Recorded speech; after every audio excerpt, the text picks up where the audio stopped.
মাও আছে, মা নাই। প্রতিদিন সকালে আহো, প্রতিদিন সকালে এই জায়গায় আসো না? বাড়ি কই? ভাত খাও নাই? হ্যাঁ, ভাত খাও নাই? ভাত খাও নাই? হ্যাঁ, ভাত খাইছো? এটা দিয়ে কি করবা? ভাত খাইবা, কথা কইতে পারো না? এ, বাড়ি কই? ওইদিকে বাপ আছে, মাও আছে, মা নাই। প্রতিদিন সকালে আহো, প্রতিদিন সকালে এই জায়গায় আসো না?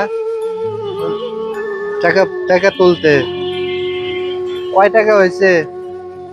পকেটে কয় টাকা আছে? 10 টাকা। খুশি তো? ওইটা পাইয়া খুশি তো? আচ্ছা ঠিক আছে, আচ্ছা যাও, যাও। প্রিয় বন্ধুরা, আপনাদের আশপাশে এমন লোক দেখলে কখনোই অবহেলা করবেন না। ওরা বেশি কিছু চায় না, ওরা অল্পতেই খুশি। তো ভালো থাকবেন, আল্লাহ হাফেজ।